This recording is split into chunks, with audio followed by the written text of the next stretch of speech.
Hello, in this video I'm going to show you how you can use Management Center and ProxySG to perform a bulk category lookup. So the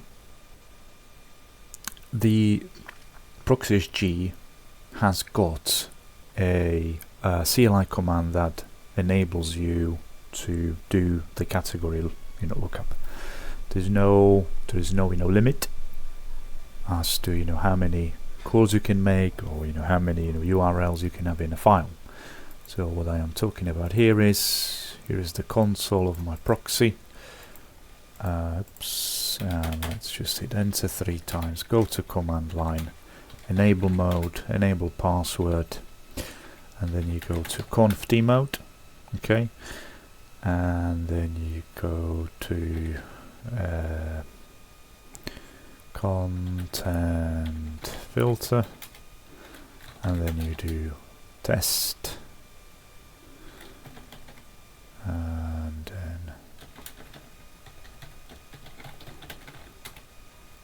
then you do this. Okay, so the commands that we need for this is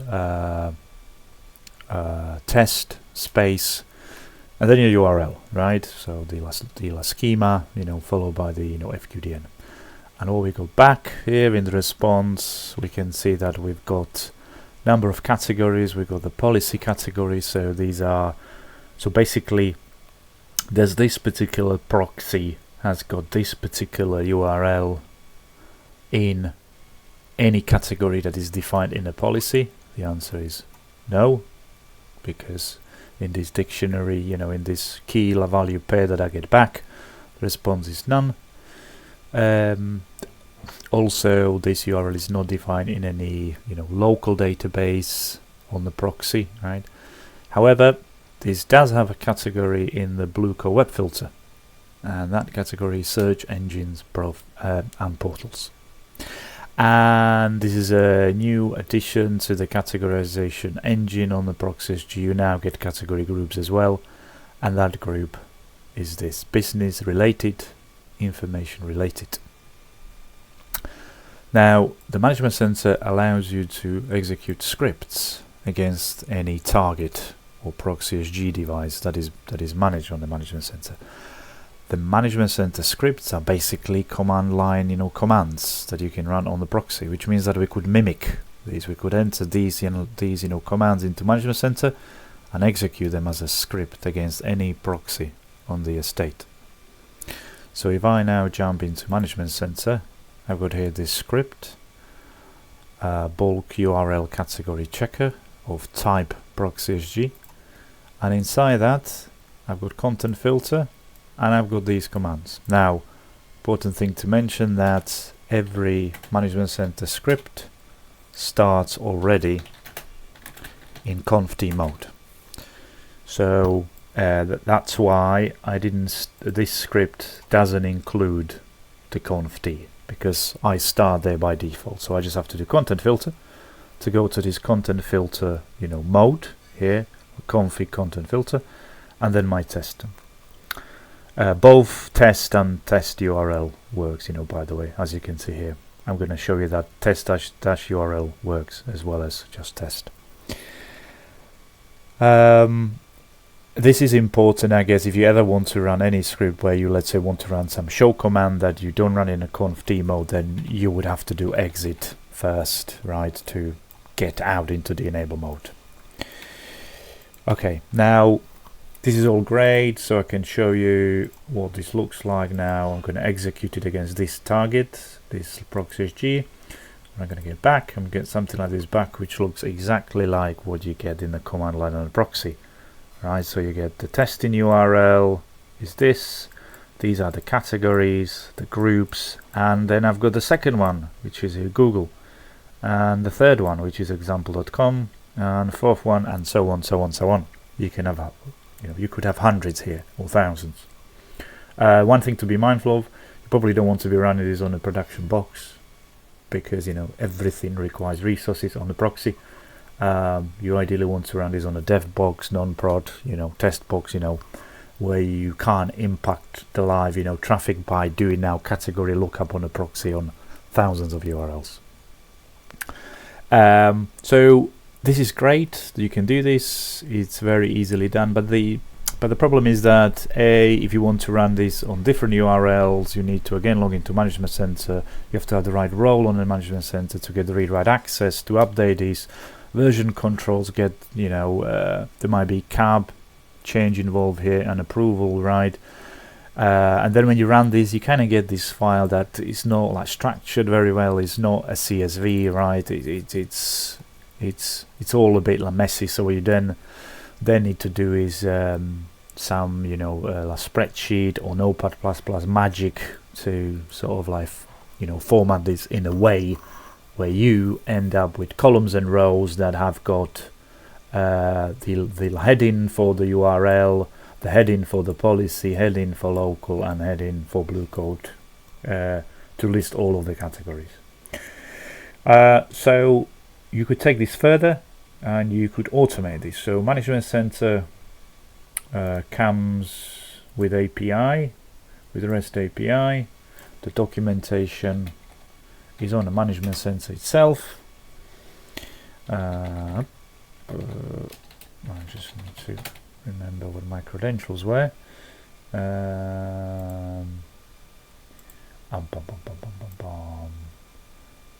I wonder if I typed this wrong way around. There we go. API help API rather than API help. So what we're going to be using to automate this, you could do a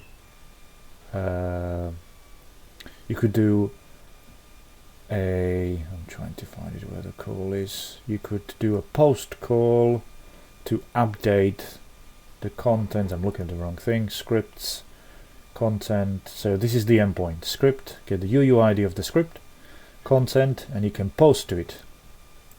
So let's look at it.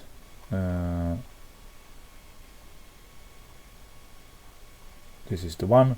Right, so you do a post. You have to make sure that this header is added to your call. This is the URI for the Management Center, and you post the content. So I'm going to now jump into my Python code. There is many ways how you can do this: curl, bash, PowerShell, Python, whatever scripting or programming language you use, you can do the same thing. The only thing you need is something that speaks HTTP and something that can parse JSON payloads, and you're done. So in my example, I am using Python, and I created this class here that you can run. You can run from a terminal like this. That's my Python file. Takes 1, 2, 3, 4 inputs. First is the Management Center host IP or FQDN, either work. Next one is your API key.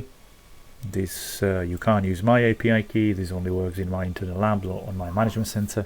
You have to create your own API key on the Management Center under the user, which is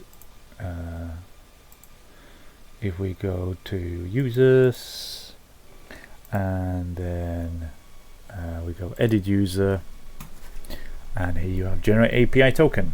That token will never be shown again, so when you generate it, make sure you'll copy it. This is only a lab, so I actually put it in the description so I don't lose it. And the next input is the UUID of the script. So you can't get this UUID from the UI. It's not listed anywhere here. What I didn't try see if you can get it from developer tools. Maybe you can. Let's try that. There's a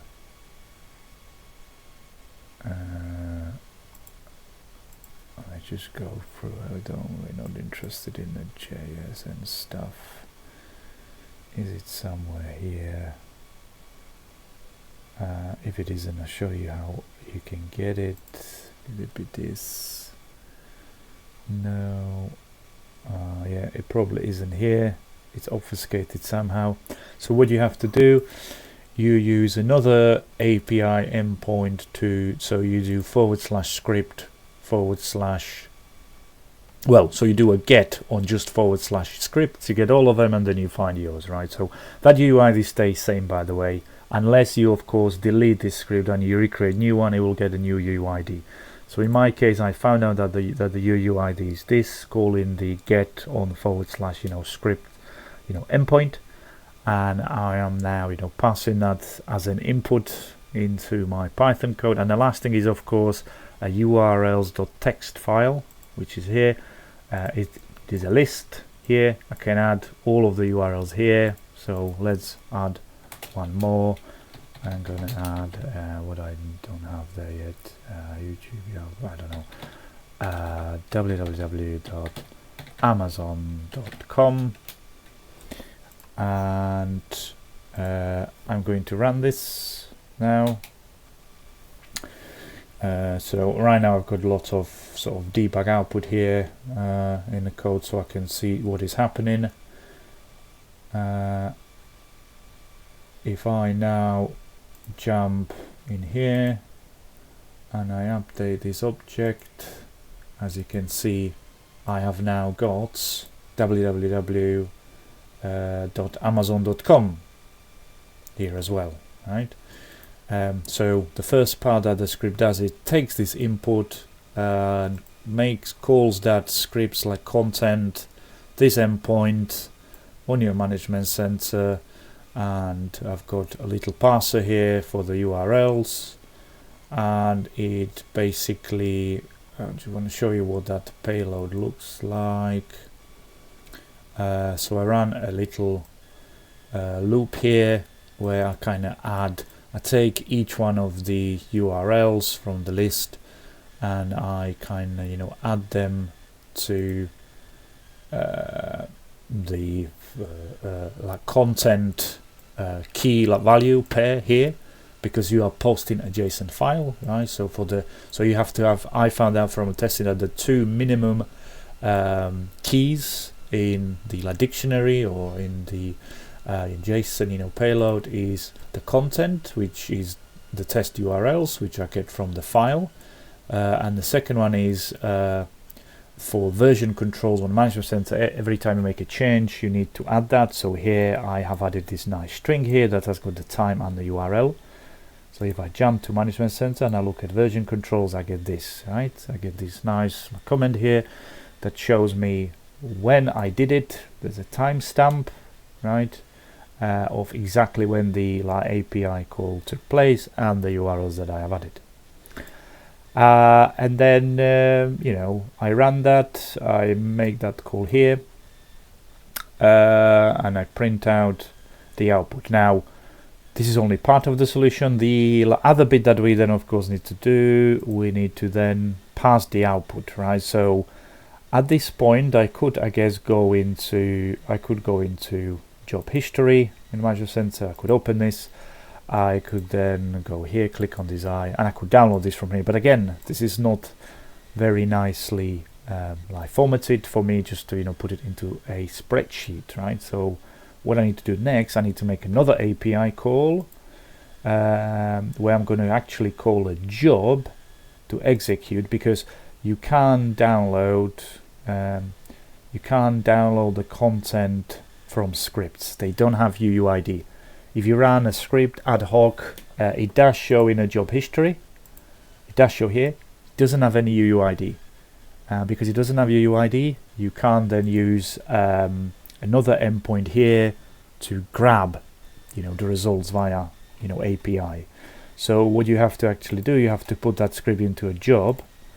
So here I created this ad hoc job, right? This is a job that calls a single script, our script. I put the target device to be this proxy.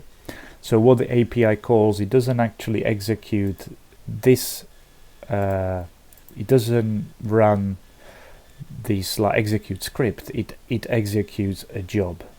It executes this job because the job has good UUID and the result of that job has good UUID. That's the important thing. So I ran this job.